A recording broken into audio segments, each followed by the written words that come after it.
여러분 혹시 10년 전쯤에요. 세계에서 살인율이 가장 높았던 나라 어딘지 아세요? 2015년에?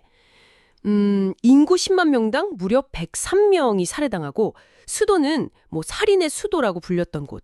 네, 바로 중앙아메리카의 엘살바도르입니다. 그때는 뭐 갱단한테 보호비 같은 거 안 내면 목숨 부지하기 어렵던 그런 곳이었죠.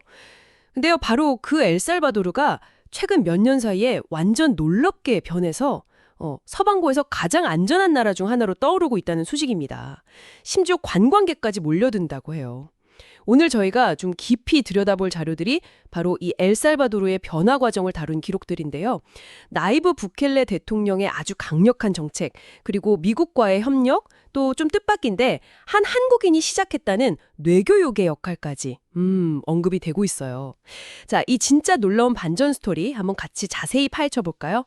먼저 그 부켈레 대통령 이전 상황부터 좀 짚어보죠. 끔찍했잖아요, 사실. 네, 그렇죠. 시작은 1980년대 내전이었어요. 12년 동안 7만 5천 명이나 희생됐고요. 7만 5천 명이요. 와. 네, 그리고 내전이 끝난 후에는 MS-13 같은 그 악명 높은 갱단들이 거의 대부분을 장악했어요. 자료 보면 262개 지역 중에 247곳이요. 247곳 거의 다네요. 네, 그러니까 2015년에 살인율 세계 1위, 10만 명당 103명. 이게 그냥 나온 숫자가 아닌 거죠. 국가 시스템이 거의 붕괴된 상태라고 봐야죠. 갱단이 사실상 그 지역을 통치하고 주민들한테 돈 뜯어내고 그런 구조였군요. 맞습니다. 정부의 힘이 미치지 못하는 거죠. 그러다가 2019년에 굉장히 젊은 나이브 부켈레 대통령이 취임하면서 뭔가 판이 확 바뀌기 시작합니다. 영토 통제 계획 이걸 선포하고 군대랑 경찰을 그냥 대거 투입했어요. 그 규모가 듣고 좀 놀랐는데 체포된 사람 수가 엄청나더라고요. 네, 무려 8만 5천 명입니다. 이게 전체 인구의 1.6%에 달하는 숫자예요. 어마어마하죠. 인구의 1.6%. 네, 그리고 그냥 체포만 한 게 아니라 2023년에는 한 3만 명 정도 수용할 수 있는 테러리즘 억제센터, 그 CEOT라는 거대한 감옥을 열었죠. 아, 그 유명한 감옥이요? 그렇죠. 이게 단순히 그냥 수용시설이라기보다는 뭐랄까 국가가 이제 통제권을 되찾았다. 이런 강력한 상징, 갱단들한테 보내는 메시지였던 셈이에요. 정말 강력하게 밀어붙였네요. 그 결과는 어땠나요? 자료 보니까 정말 극적이던데요. 네, 극적이었습니다. 2024년 기준으로 살인율이 10만 명당 1.9명까지 떨어졌어요. 13명에서 1.9명이요? 네, 세계 1위에서 서방구 최저 수준으로 바뀐 겁니다. 불과 몇 년 만에요. 와, 2025년 초에는 83일 동안 살인사건이 한 건도 없었다는 기록도 있고요. 맞습니다. 그러니까 이제 밤에도 사람들이 거리를 걷고 관광객들이 찾아오는 그런 나라가 된 거죠. 그래서 결국 2025년 4월에는 미국도 여행 경보를 정상 수준으로 낮췄죠. 네, 이런 변화에는 국제적인 협력도 한몫했습니다. 특히 미국과의 관계인데요. 아, 미국이요? 네, 2025년에 당시 트럼프 행정부랑 손을 잡고 이민 문제에 같이 대응하기로 했어요. 어떤 식이었나요? 미국은 엘살바도르 출신으로 갱단 활동이 의심되는 사람들을 엘살바도르로 다시 돌려보내고요. 그 대가로 엘살바도르는 한 600만 달러 정도를 받고 미국의 마약이나 테러 관련 사범들을 아까 말씀드린 그 CODT 감옥에서 관리해주기로 한 거죠. 서로 필요한 걸 얻은 셈이에요. 그렇군요. 이해관계가 맞아떨어졌네요. 자, 근데 여기서 또 좀 흥미로운 부분이 나옵니다.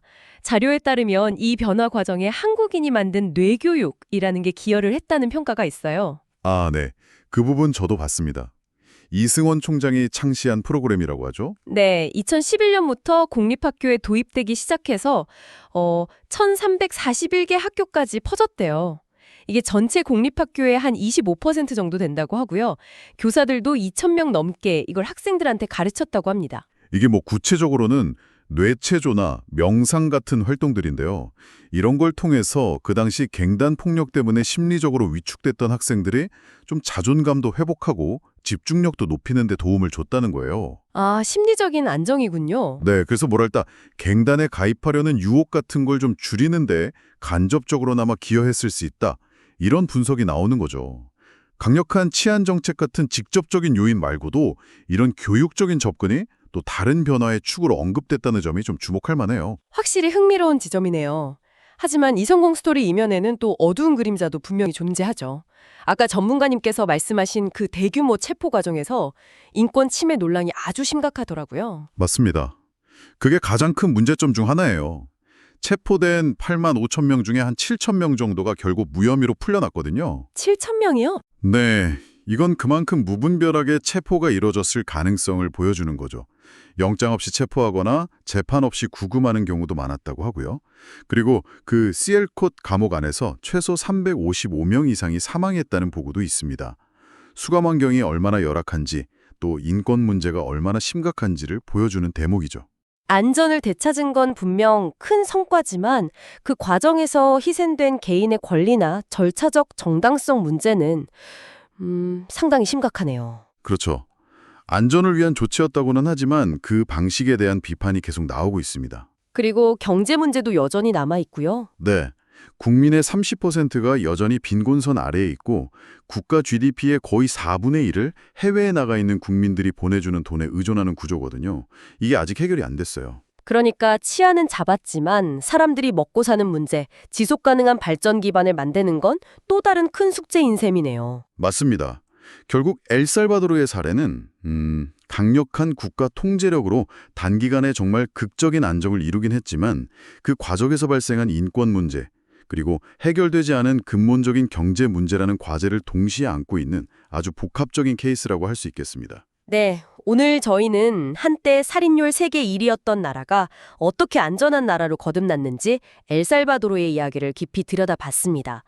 부켈레 대통령의 정말 강력한 결단과 실행력, 또 미국과의 공조, 그리고 뇌교육이라는 좀 독특한 변수까지 여러 요인이 복합적으로 작용한 결과였죠.